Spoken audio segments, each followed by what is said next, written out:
नमस्कार मित्रांनो, मी हेमंत देसाई ऑफिशियल या माझ्या यूट्यूब चॅनलमध्ये आपलं मनापासून स्वागत. 29 महानगरपालिकांच्या निवडणुकांची रंगत दिवसेंदिवस वाढतीये आणि आज नाशकात उद्धव ठाकरे आणि राज ठाकरे यांची संयुक्त सभा होणार आहे. या निवडणुकीतील ही पहिली सभा आहे. दोघांची संयुक्त मुलाखत झाली. मी हे का सांगतो आहे, कारण मुंबई वाचवणं हे सगळ्यात महत्वाचं आहे. आणि उद्धव ठाकरे आणि राज ठाकरे, अमित ठाकरे, आदित्य ठाकरे त्यासाठी प्रयत्नांची शिकस्त करतायत.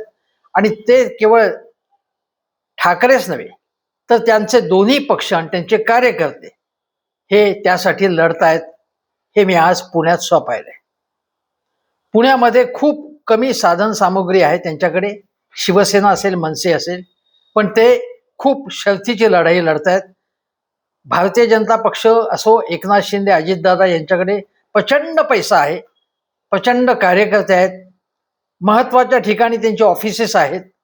त्यामुळे त्यांच्याकडे कशालाही कमी नाही. आणि मत विकत घेण्याच्या तंत्रात कोण तरबेज आहेत हे आपल्याला माहिती आहे.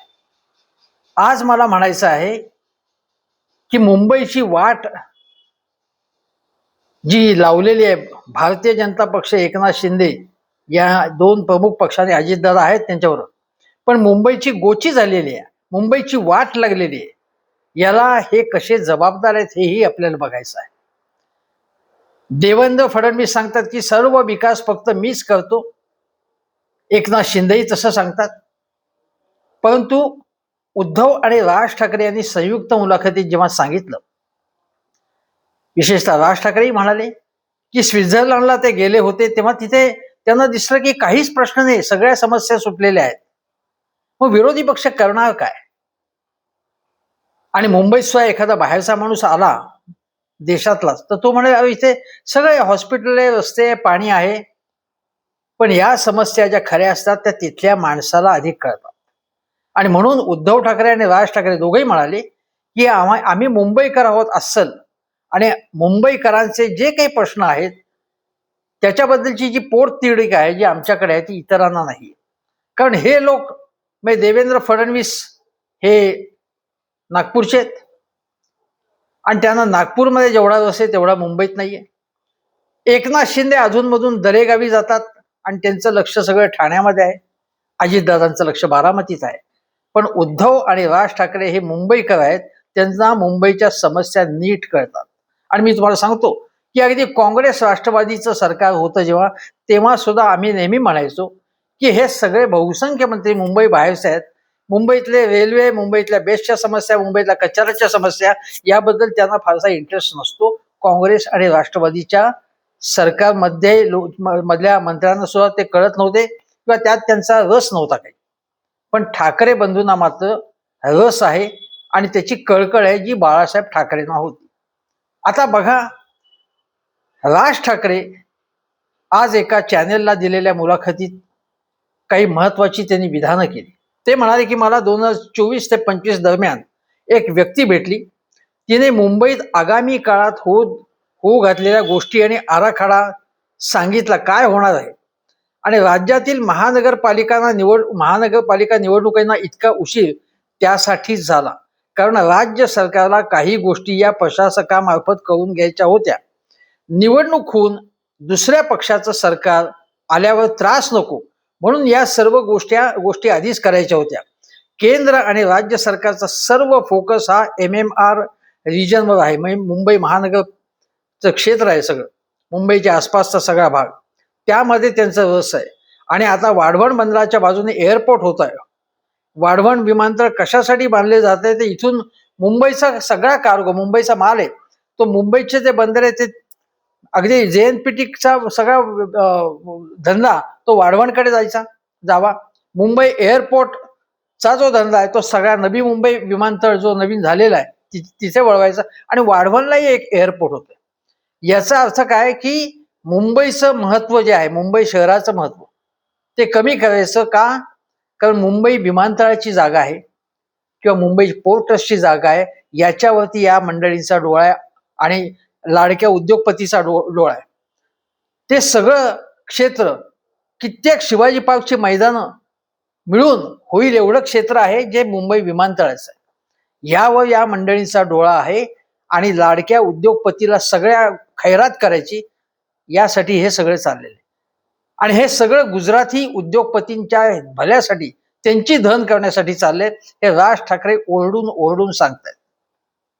आणि मी तुम्हाला सांगतो की मी ऐकलं मध्यंतरी की कोकणातही लाडका उद्योगपती जमिनी घेतोय, सपाटा लावलाय ते. म्हणजे उद्या मुंबईचं सगळं, मुंबईच्या आसपासचं सगळं क्षेत्र, एमएमआर क्षेत्र हे त्या लाडक्या उद्योगपतीच्याच मुठीत येणार आहे. लाडक्या उद्योगपतीच्या मुठीत म्हणजेच गुजराती धनिक वणिकांच्या आणि मोदी शहांच्या ताब्यात येणार आहे. राज ठाकरे पुन्हा पुन्हा सांगतायत की हे जे मुख्यमंत्री इथे बसवलेले, देवेंद्र फडणवीस असो किंवा एकनाथ शिंदे असो, हे बसवलेले मुख्यमंत्री आहेत. त्यांना दिल्लीचे ताबेदार आहेत. त्यांना स्वतःचा स्वतंत्र काहीही अधिकार नाही. ते सांगतील तसं गुमानं ऐकणं, गुमानं काम करणं हेच त्यांचं काम. हे राज ठाकरे ओरडून सांगतात. आणि या मंडळींना, या गुजराती जे आहेत मोदी शहा आणि जे लाडका उद्योगपती, त्यांना मुंबईमध्ये फक्त मुंबईला मधला ओरबाडून घ्यायचं आहे. मुंबईकरांशी त्यांना काही देणं घेणं नाही, मुंबईच्या प्रश्नांशी देणं घेणं नाही. त्यांना मुंबईमध्ये संपत्ती हवी आहे मुंबईची. मुंबईला सगळं ओरबाडून घ्यायचं त्यांना, हे लक्षात घ्या. आणि म्हणून सामान्य मराठी लोक असतील त्यांनी हा मुद्दा लक्षात घेतला पाहिजे. इथे केवळ पक्षीय राजकारण नाहीये, इथे हे राजकीय आणि आर्थिक हितसंबंध एकत्र आलेले.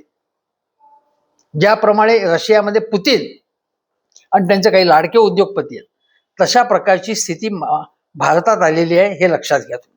राज ठाकरे यांनी आणखीन सांगितलं की मगाशी मी म्हटलं की जो प्लॉट आहे एअरपोर्टचा, गुगल मॅपवर पाहिलं तर 50 ते 60 शिवाजी पार्क मैदानं बसू शकतील एवढा तो प्लॉट आहे. त्याच्यावरती यांचा डोळा आहे. बुलेट ट्रेनलाही माझा विरोध होता असं राज ठाकरे म्हणाले, कारण ती बुलेट ट्रेन ही मुंबई, ठाणे आणि पालघर या मार्गाने जाणार आहे. आणि काही वर्षांपूर्वी पंतप्रधान मोदींनी भाषण केलं होतं की मुंबईचा DNA गुजरातला मिळतो असं ते म्हणाले होते. आणि राज ठाकरे पुन्हा म्हणतात की आपल्याला संयुक्त महाराष्ट्राच्या चळवळीची पाळमुळं या इथे दिसतील. तेव्हाही मुंबईतल्या व्यापाऱ्यांचा संयुक्त महाराष्ट्राला विरोध होता आणि आता ही मुंबई ही त्यांना आपल्या ताब्यात हवी आहे, हे राज ठाकरे पुन्हा पुन्हा सांगतात, हे लक्षात घ्या. आता राज ठाकरे म्हणतात की टाटा बिर्लाने अख्ख्या आयुष्यात जितकी संपत्ती कमावली नाही तेवढी संपत्ती अदानींनी फक्त TDR मधनं कमावली. धारावीच्या TDR मधून अदानींना 4 लाख कोटी रुपयांचा फायदा होणार आहे. आणि मग ते म्हणतात या TDRचे अधिकारही त्यांच्या हातात गेले. म्हणजे एखाद्याला TDR हवा असेल तर तो त्यांच्याकडनं विकत घ्यावा लागेल. आणि लक्षात घ्या की हे केवळ धारावी आहे. आणि मुंबईचा एअरपोर्ट जो आहे, मुंबईचा एअरपोर्ट जर तो मोकळा झाला आणि तो त्याच्या जमिनी सगळ्या अदानींच्या हातात आल्या तर केवढा त्यांचा प्रचंड, त्याची व्हॅल्यू किती वाढणार आहे पुढे, केवढा प्रचंड फायदा होणार आहे त्यांचा. म्हणजे केवळ अदानी किंवा लाडक्या उद्योगपतींचं धन करायची त्यांची आणि आपल्या पक्षाची, सत्ताधाऱ्यांची धन व्हायची, असे हे खेळ आहेत. मुंबईकरांच्या समस्यांशी त्यांना काही देणं घेणं नाही. आता कसं देणं घेणं नाही तुम्हाला सांगतो. आता उद्धव ठाकरे आणि राज ठाकरे म्हणतात की हे सगळे मुंबई बाहेरचे लोक आहेत, त्यांना मुंबईशी देणं घेणं नाही, मुंबईला लुटायचं त्यांना. तेव्हा एकनाथ शिंदे असं म्हणतायत की हे काय, हे कसले मुंबईकर, हे घरी बसणारे मुंबईकर फेसबुक लाईव्ह करतात वगैरे. एकनाथ शिंदेना मला सांगायचंय की त्यांची बुद्धी थिजली आहे का पूर्णपणे, मेंदू त्यांचा काम करत नाही. एकच गोष्ट ते पुन्हा पुन्हा सांगतायत. फेसबुक लाईव्ह आणि घरी बसल्याशी काय संबंध आहे. मुंबईचे प्रश्न कळण्यासाठी रोज उठून लगेच प्रत्येक गल्ली बोळात जायला लागतं का. आणि एकनाथ शिंदे म्हणाले की बघा हे आम्ही ड्रेनेजची सफाई कशी करतात, मी जातो तिथे स्पॉटवर, मी रस्ते धुवायला जातो. आणि उद्धव ठाकरे किंवा हे लोक म्हणतात की हे काय मुख्यमंत्र्याचं काम आहे का म्हणून, किंवा उपमुख्यमंत्र्याचं काम आहे का म्हणून. हे केवळ एक नॅरेटिव्ह आहे की मी रस्ते धुवायला जातो. एकदा रस्ते धुतले म्हणजे मुंबईचे रस्ते स्वच्छ होत नाहीत. एकनाथ शिंदेच्या मुख्यमंत्री पदाच्या काळात प्रदूषणाची पातळी विलक्षण वाढली होती आणि आज देवाभाऊच्या काळात ती वाढली आहे. मुंबईची, पुण्याची वाट लागली. प्रदूषण केवढं वाढलेलं आहे. आणि याचा फेसबुक लाईव्ह उद्धव ठाकरे घरी बसतात त्याच्याशी काहीही संबंध नाहीये. तुम्हाला आज टेक्नॉलॉजीच्या माध्यमातनं जेव्हा तुम्ही म्हणता की आमचा गव्हर्नन्स जो असतो तो टेक्नॉलॉजीच्या माध्यमातून घरी घरी बसून ऑफिसमध्ये बसून होतो ना. मला सांगा की गौतम अदानी असतील जे लाडके उद्योगपती आहेत त्यांचे सकाळी उठून रोज त्यांच्या प्रत्येक कारखान्यात त्यांच्या प्रत्येक साईटवर जातात का? चला चला चला काय काय काय काय चाललंय, चला मी घराबाहेर पडतो. काय भंपकपणा चाललाय. बुद्धी गहाण ठेवली का यांनी? का मुद्दामून ते केवळ बदनामी करायचं म्हणून बोलतायत? त्यामुळे एकनाथ शिंदे यांनी हा निर्बुद्ध युक्तिवाद, भंपक युक्तिवाद बंद केला पाहिजे. पहिला फेसबुक लाईव्हच्या माध्यमातून करोनाच्या काळात ते काम करत होते उद्धव ठाकरे. त्या काळामध्ये गल्ली बोळात जायला पाहिजे का त्यांनी आणि सगळ्या शिवसैनिकांनी? मग काही जण मेले असते तर यांना आवडलं असतं का? ती इच्छा होती यांची? आता गोष्ट तुम्हाला सांगतो की उद्धव ठाकरे यांनी सुद्धा काही महत्वाचे मुद्दे मांडलेत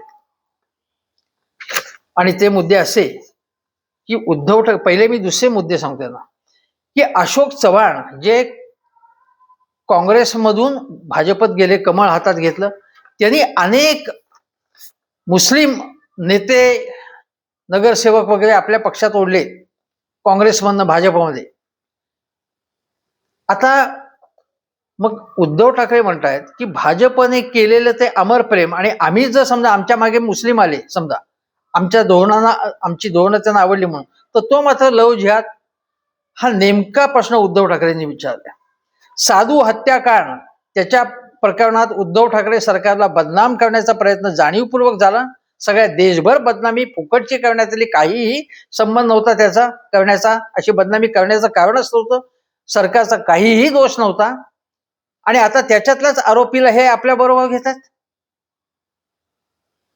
भाजपवाले सत्ताधारी. म्हणजे नंतर उद्धव ठाकरेंनी सांगितलं की हे हिंदुत्व हिंदुत्व करतात. पार्ल्याची पोटनिवडणूक जी झाली त्यात बाळासाहेब ठाकरेंनी प्रथम हिंदुत्वाच्या आधारावरती प्रचार केला, कळलं का? आणि मग त्याच्या अगोदर भाजपवाले हिंदुत्व हिंदुत्व करत नव्हते, ते गांधीवादी समाजवादाचं सूत कापायला सुरुवात केली होती, त्यांनी कातायला सुरुवात केली होती. आणि मग जेव्हा उद्धव ठाकरेंनी, बाळासाहेब ठाकरेंनी हे सुरू केलं हिंदुत्व, तेव्हा मग हिंदुत्व हिंदुत्व भाजपवाले करायला लागले. हे लक्षात घ्या तुम्ही. संयुक्त महाराष्ट्र चळवळीत सुद्धा जनसंघ मागे मागे होता, कारण हे युद्धभूमीवर जाणार नाहीत. तुम्ही सैन्यात जा, तुम्ही लढा, तुम्ही हातात बंदुका घ्या, आम्ही बसतो घरी, असं हे यांचं खरं धोरण आहे. दुसरी गोष्ट, वरळीचं स्टेशन आहे जे, हे मेट्रोचं स्टेशन पहिल्याच पावसामध्ये तुंबलं होतं, हे लक्षात घ्या. यांना मुंबईच्या प्रश्नामध्ये कितपत रस आहे, कसा रस आहे हे लक्षात घ्या. नंतर ते म्हणाले की उद्धव ठाकरे की त्यांनी आठवण दिली की घाटकोपरला येऊन भैया जोशी जे RSSचे एक मोठे नेते आहेत, ते म्हणाले की घाटकोपरची भाषा हीच आहे, गुजराती आहे. आणि मग हलकल्लोळ उडाला, टीका व्हायला लागली. मग मला तसं म्हणायचं नव्हतं, मला तसं म्हणायचं नव्हतं, असे हे लोक आहेत भाजपवाले. लगेच ते पलटी मारतात लगेच. दुसरी गोष्ट, हे उद्धव ठाकरे म्हणतायत डायमंड मार्केट इकडनं तिकडे नेलं गुजरातमध्ये, मुदतीच्या ठेवी कमी केल्या. मुदत ठेवी आम्ही 90,000 कोटीवर नेल्या होत्या, त्या मुंबई महापालिकेच्या 80,000 कोटीवर आल्या. मुदत ठेवी कशासाठी? की समजा आस्थापनेचा खर्च असतो, कामगारांचे पेन्शन असतं, काही लॉंग टर्म प्रोजेक्ट्स असतात, त्यासाठी या ठेवी जास्तीत जास्त असलेल्या असतात. त्या जर ठेवी नसल्या तर तुम्हाला बाजारातनं जास्त व्याज देऊन कर्ज घ्यायला लागतं. हे उद्धव ठाकरे सांगतात. अजितदादांनी सुद्धा पिंपरी चिंचवडच्या संदर्भात असंच सांगितलंय की मुदत ठेवी आम्ही वाढवल्या आणि हे खर्च करतात वाटेल तसा, आणि खर्च करून त्याच्यामधनं हात मारणं हे चाललेलं असं अजितदादा भाजपच्या पिंपरी चिंचवड आणि पुणे महानगरपालिकेच्या गैरकारभारावर बोट ठेवतात, हे लक्षात ठेवा. आता यांनी काय केलं म्हणतात की उद्धव ठाकरे यांनी काय केलं, मग पालिकेमध्ये शिवसेनेने काय केलं, तर उद्धव ठाकरेंनी सांगितलं की आम्ही विक्रमी वेळेत धरण बांधलं पाण्याचं मुंबईकरांच्यासाठी. त्यानंतर ते म्हणाले की मराठी रंगभूमीसाठी चौपाटी इथे गिरगावची चौपाटी आहे, त्या ठिकाणी एक केंद्र उघडण्याचं चाललं होतं, एक प्रोजेक्ट हातात घेतला होता, तो त्यांनी रद्द करून टाकला. त्याच्यानंतर ते म्हणतात की वांद्र्याची वसाहत, शासकीय वसाहत, तिथे शासकीय कर्मचाऱ्यांना घरं देण्याचा प्रकल्प होता, तो त्यांनी हायकोर्टाला ती जमीन तिथली जमीन देऊन टाकली या महायुती सरकारने. नंतर ते म्हणाले उद्धव ठाकरे की रेल्वे असो, बँका असो, LIC असो, या सगळ्या ठिकाणी मराठी माणसाला नोकऱ्या मिळाल्याच पाहिजेत असा आग्रह शिवसेनेने धरला आणि हजारो लोकांना तशा नोकऱ्या मिळवून दिल्या. हे सगळे पांढरपेशे लोक आहेत या सगळ्या ठिकाणी, बहुतेक कारकून असतील किंवा आणखीन काही असतील. आता जे मॅनेजर झाले असतील त्यांची मुलं चांगली शिकली सवरली. हे जे मध्यमवर्गीय आज बोटं मोडतात शिवसेनेच्या नावाने, त्यांनी लक्षात घेतलं पाहिजे की त्यांच्या वडिलांना किंवा त्यांच्या काकांना हे नोकऱ्या बाळासाहेब ठाकरे यांच्या शिवसेनेमुळे मिळाल्या, हे लक्षात घ्या. नाहीतर दक्षिणी लोक ते सगळं काबीज करून होते. लोकाधिकार समितीच्या माध्यमातून नोकऱ्या असंख्य लोकांना मिळाल्या. नंतर उद्धव ठाकरे म्हणाले की आम्ही जलबोगदे केलेत, मेट्रोचं लोकार्पण माझ्या हस्ते झालेलं आहे, कोस्टल रोड आम्ही सुरू केलेला आहे. ह्या सगळ्या गोष्टी ते सांगतात. काहीच केलं नाही. हे धादांत खोटं आहे. उद्धव ठाकरे यांनी मुंबई महापालिका त्यांच्या हातात असताना आणि बाळासाहेब ठाकरे सुद्धा हयात असताना, 1996-97 पासून सलगपणे 2012 पर्यंत बाळासाहेब ठाकरे होते, तोपर्यंत काहीही झालं नाही असं म्हणायचं मी बाळासाहेब ठाकरेंचा अपमान करताय असं म्हणायला लागेल. बाळासाहेब ठाकरे यांनी मुंबई महापालिकेत काही केलं नाही, फक्त त्यावेळी भ्रष्टाचार झाला असं जर म्हणायचं असेल फडणवीस आणि एकनाथ शिंदेना, तर ते बाळासाहेब ठाकरे यांचा अपमान करतायत असं म्हणायला लागेल. आणि ते अपमान करतातच आहे, काही केलं नाही असं म्हणून, हे लक्षात घ्या तुम्ही. नंतर आता बघा, उद्धव ठाकरेंनी म्हणजे राज ठाकरेंनी सांगितलं की जसं हातावरती ससाणा असतो ना एखाद्याच्या, आणि मालक म्हणतो तसा ससाणा करतो, तसे हे ससाणे दिल्लीच्या तालावरती नाचणारे मालकाचे ताबेदार आहेत, हे राज ठाकरे म्हणाले. मोदी शहांचे ताबेदार आहेत हे एकनाथ शिंदे, देवेंद्र फडणवीस आणि सगळी मंडळी, बावनकुळे असतील कोणी असं, आणि हे अत्यंत योग्य आहे. राज ठाकरे म्हणाले की केंद्राच्या जमिनी असतात, राज्याच्या जमिनी असतात, पालिकेच्या जमिनी असतात, तिथे अतिक्रमण होतात. गोदरेजच्या जमिनीवर कसं झालं नाही अतिक्रमण, खाजगी जमीन, म्हणजे हे या जमिनींचं रक्षण करण्याची जबाबदारी या यंत्रणांनी पार पडली नाही आणि तिथे परप्रांतीय घुसले आणि हे म्हणतात की आता आम्ही रोहिंगे बांगलादेशींना हाकलून देऊ म्हणून. अरे मग इतके दिवस काय करता तुम्ही, काय झोपल्या होता का तुम्ही? यांच्या हातात सत्ता आहे ना, म्हणजे महायुती सरकारच्या हातात सगळी सत्ता त्यांच्या हातात, केंद्रापासून खालपर्यंत सत्ता त्यांच्या हातात आहे. मग मुंबईत महाराष्ट्रात घुसले कसे लोक एवढे? हा जाब या महायुती सरकारला, भाजपला, शिंदेना, अजितदादांच्या सरकारलाच विचारावं लागेल. तीच त्यांची जबाबदारी आहे. आणि हिंदू मुस्लिम करता तुम्ही, मग तुम्ही बांगलादेशींना हाकलण्याची जबाबदारी तुमची आहे की नाही? त्यामुळे हे अत्यंत पाताळयंत्री आणि खोटारडे लोक आहेत, हे लक्षात घ्या. दुसरी गोष्ट आहे की उद्धव ठाकरे यांनी सुद्धा अनेक गोष्टी मांडल्या, आणि राज ठाकरे यांनी मांडल्या. आणि तुम्हाला सांगतो की आज मी पुण्यात असताना काल पृथ्वीराज चव्हाण यांची एक पत्रकार परिषद झाली आणि त्यांनी सांगितलं की पुण्यामधल्या मेट्रोचं काम मी सुरू केलेलं आहे, पुण्यामधल्या भूमिपूजन माझ्या हस्ते झालंय असं त्यांनी सांगितलं. पुण्यामधले अनेक प्रकल्प मी सुरू केले माझ्या मुख्यमंत्री पदाच्या काळात. नंतर ती जी JNNURM ही जी योजना होती, म्हणजे शहरांच्या पुनर्निर्माणाची, ती UPA सरकार, म्हणजे मनमोहन सिंग सरकारच्या काळात सुरू झाली. त्यांनी अनेक शहरांचं पुनर्निर्माण केलं, त्यामध्ये मुंबई, पुणे, नाशिक याच्यामध्ये अनेक सुधारणा त्यांनी केल्या, हे लक्षात घ्या. हे सगळं स्वतःकडे क्रेडिट घेतात आणि त्यामुळे लोकांनी लक्षात घेतलं पाहिजे की काँग्रेस राष्ट्रवादी सरकारने सुद्धा भरपूर कामं केलेली आहेत. पिंपरी चिंचवडमध्ये अजितदादांनी केलेली आहेत कामं, म्हणजे त्यांची सत्ता असताना किंवा पुण्यात त्यांची सत्ता असताना सगळं आम्ही केलं, बाकी काहीच केलं नाही. बाकी जण काही भजी तळत बसले होतं का? त्यामुळे या खोटारड्या लोकांना वरती अजिबात विश्वास ठेवता कामा नये. हे परळीमध्ये MIM वरती बरोबर युती करतात हे शिंदे, आणि शिंदे म्हणाले काय MIM काय काय मला माहित नाही, पण युती करण्याचं धाडस केलं. तिकडे अकोटमध्ये कुठे कुठे काँग्रेसची युती केली. अंबरनाथमध्ये काँग्रेसचे निवडून आलेले नगरसेवक हे भाजप आपल्यामध्ये घेतलं. आता हे जनादेशाचा अपमान नाही? फडणवीसांना काहीच वाटत नाही याचा? उद्धव ठाकरेंनी जनादेशाचा अपमान केला, मग यांनी काय केलं? या प्रश्नाचं उत्तर त्यांना द्यावं लागेल. आणि त्यामुळे यांना कुठल्याही तत्वाशी काहीही देणं घेणं नाहीये. अंबरनाथ, परळी, अकोट वाटेल तशा युत्या आघाड्या करतात. हे बिनविरोध निवडून आले तेवढे लोक त्याचं समर्थन ते करतात. सगळं आम्हीच केलं, दुसऱ्याचं श्रेय स्वतःकडेच घेतात. सगळं 70 वर्षात काहीच झालं नाही म्हणतात ते.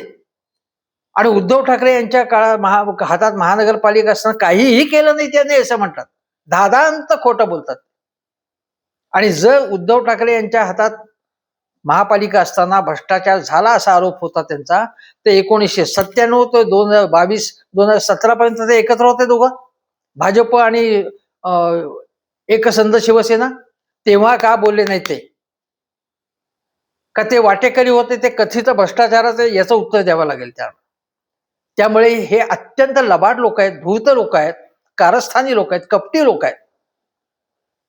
हे लक्षात घेतलं पाहिजे. आणि मुंबईकरांची गोची आणि मुंबईची वाट लावण्यामध्ये यांचाही सिंहाचा वाटा आहे, महायुती सरकारचा. एवढं लक्षात घ्या. हे देवाभाऊ हे तिघं लोक म्हणे मामा आहेत, म्हणे लाडक्या बहिणींचे वगैरे.